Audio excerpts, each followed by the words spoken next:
I remember the first day I saw one of them. It didn't look any different from the people I had always known. In fact, when I initially saw it, it looked like just a strange person. Taller than anyone I'd seen before, but not by much. Its limbs were abnormally long, but that didn't immediately raise any suspicion. Actually, I found the differences somewhat exciting. The only thing that bothered me at first was the pale skin. The pigment didn't seem like anything natural. It seemed more like a ghost or something that I would have heard about in a fairy tale. I was on my way to get a few things for my parents from the general store in town. My mother needed some food to make us dinner, and my father asked me to grab some things so he could make some repairs on the house. I always liked going to the general store because the owner always gave me candies and other treats for free when I came to pick up stuff for my parents. He was a nice man who'd been running the general store for my entire life. He had actually almost ran it for all of my parents' lives as well. He was an honest-to-God pillar of the community. As I entered the general store, I noticed things had changed. The symbols of local pride that used to cover the walls had vanished. The multicolored flag that represented our town had been replaced with the flag with 13 centered stars encircled by black and red bands. The painting of the bison that the owner was proud of had been removed. In its place hung a disturbing portrait of a pale, lanky person standing over several bodies in what I assumed was some sort of battlefield. Even the shelves in the store were odd. They were taller and thinner than before. I doubt many people I knew could even reach the top without a ladder. Stranger still, the wares were different. Meats from animals I was not familiar with, and vegetables and fruits I'd never seen before. Unsettling dolls filled the store, on the shelves and windows, all facing towards me, or the door. The dolls looked normal though, but I didn't like them. They looked familiar, yet at the same time, they felt empty. The back door opened up, and the strangest man I had ever seen walked out. He had to bend down just to walk through the door, though I never remembered the owner having to do that. His fingers wrapped around the side of the door as he pushed it behind him. His head turned towards me before his body did. Light blue eyes stared at me through the pale white sockets. Thin golden hair draped around his skull. I was bewildered, fascinated even. What sort of person was this? I had never seen such a person before. He stared at me for a moment, then straightened up. He was at least twice as tall as I was, and maybe a foot or so taller than my father. His thin lips pursed briefly before exhaling a queer noise. The sound he made sounded like some sort of gas littered with sharp tones I wasn't used to hearing. Though the way he spoke was alien to me. I thought I could make out the words, "Why are you here?" "I came to get some stuff for my parents. Where's the owner?" I couldn't tell if I sounded nervous or excited. The pale man studied me. He looked angry, almost frightening. "Leave. You're not welcome here." I left the store immediately. As intrigued as I was by this new presence, I was nervous and confused. Who was this stranger in our town? I thought for sure my parents would know. After I got home and was scolded by my parents for not getting what they asked for, I brought up a pale man. They told me not to worry. There had been stories of outsiders arriving in various towns near us. The pale strangers arriving here was only a matter of time. "Who are they?" I asked. "Traders, settlers, murderers, magicians, gods?" My father insisted people who claimed the last few were fools. My parents did not seem upset at the idea of the general store having a new owner. They decided we would all go over to the owner's home and see what happened. He only lived a few blocks away, so we visited often. Before we managed to get to the block where the store owner lived, we encountered a barbed wire fence stretching across the street, seemingly surrounding the entire block. Aghast, my mother and father stood silent. "What in God's name is going on?" my father yelled into the air. A local police officer came towards us from around the street corner. "Move along if you don't wish to be arrested." "What's happening here?" my mother shouted at the officer. "Where are all the people who used to live on this block?" "They don't live here anymore," the officer said. "Now leave or you will be charged." "With what?" my father sounded confused and angry. "Trespassing on private property." The officer raised his gun he was carrying. "Now move on." My father shooed us back to our home. "We'll just stay in for the night. I'm going to make some calls and get this figured out."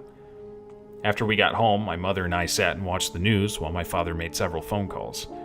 I think my father was calling our neighbors and other family friends throughout the community. Every call he made ended up with him shouting at the person on the other end. The news wasn't much better. The pale strangers has been showing up en masse in multiple towns all around us. No one knew exactly where they were coming from, but the more positive reports seemed that they just wanted to assimilate into our society.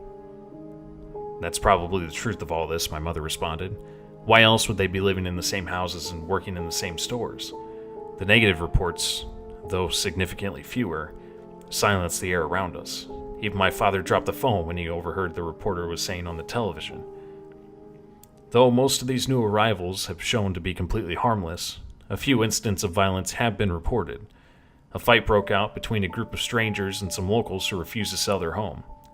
2 men were found partially skinned. Their bodies had crude stars carved into their foreheads. A small woman and child had been strangled. Police have not made any arrests. Another report we were just now receiving appears to implicate that some of these strangers in an incident of large-scale arson. 3 stores were burned to the ground, with the owners and patrons of those stores being hung outside the storefronts as fires raged.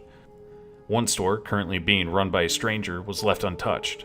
Many of the patrons in the store were locals. My father turned off the television. Enough! Go to bed. You have school in the morning. That night, I dreamed of a white shadow blanketing my town. Giant stars glowed overhead, burning my friends, neighbors, and family to ash. I felt myself begin to vanish.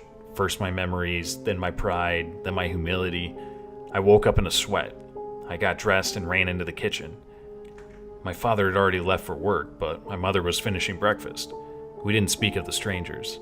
I headed to school after eating. I had never felt so unsafe in my town before. But things were different today. I saw a stranger in 1 out of every 4 cars that drove by me as I walked along the sidewalk. When I crossed the street to get to my school, the crossing guard was a stranger. Tall, pale, and possessing a suffocating sense of authority. I tried not to look at the figure in the eye, but I could feel his gaze burrowing into my brain. I gasped when I saw what was in front of the school. The flag that I seen in the general store now hung above the entrance, except this flag had roughly 20 stars or so. I didn't pause long enough to consider the implications of the additions. Most other children in the school were acting fairly normal, save a few who were distraught. The pale strangers were on everyone's lips. One boy insisted that it was all for the better. These strangers had new, interesting ideas that were very good at creating new things. All they asked for was for us to give up our old ways so that we could experience their new ones. Another kid told me that she had been taken away from her parents last night. Her new, pale parents were fine, she said timidly, but sometimes they scared her. I noticed long, thin bruises wrapped around her arms when her sleeves cinched up. Another girl just sat by the lockers and cried until the teacher came to get her. We started the day with a school-wide assembly. After all the kids had gathered in the gym, I noticed something odd. Even though I had seen a stranger in nearly every part of town, I did not see any of their children. Surely they had children. I asked another kid sitting next to me about it. He told me that the stranger children went to a new school behind the fence that my parents and I had seen the day before. Most of the local teachers were gone, however. A few still remained, like the teacher that had grabbed the crying girl from the hallway, but the rest were strangers, tall, gaunt, and uncanny. The new principal came forward, his blue eyes so deep I could feel myself drowning. The gym was silent as he spoke. I'm your new principal. You may have noticed that we have a lot of new staff. Things are going to be different now, children. The condition of the school was intolerable.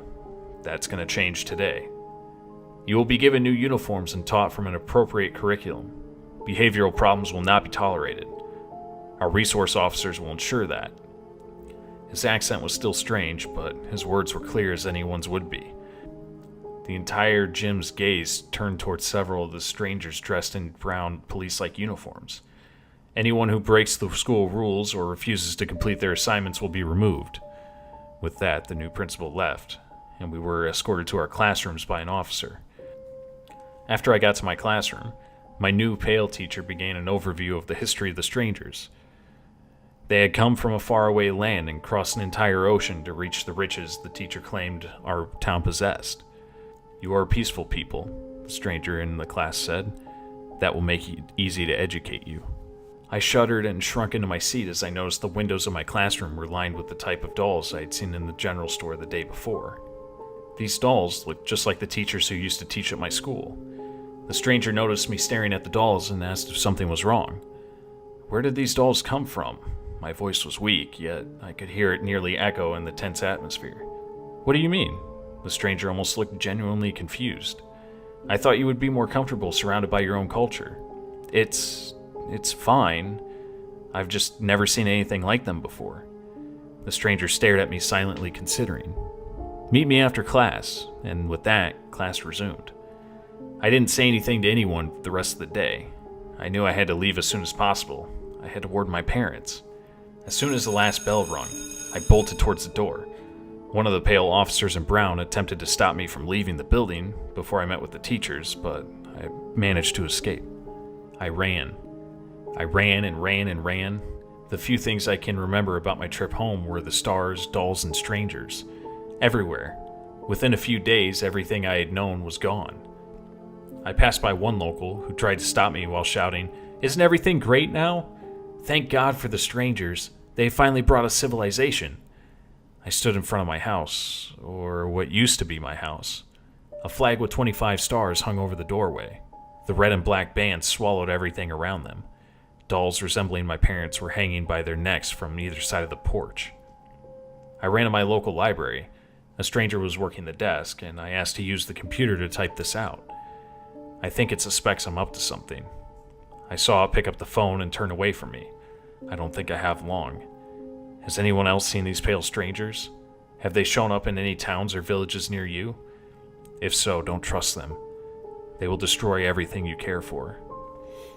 They will take it and replace it with something hollowed just like they are.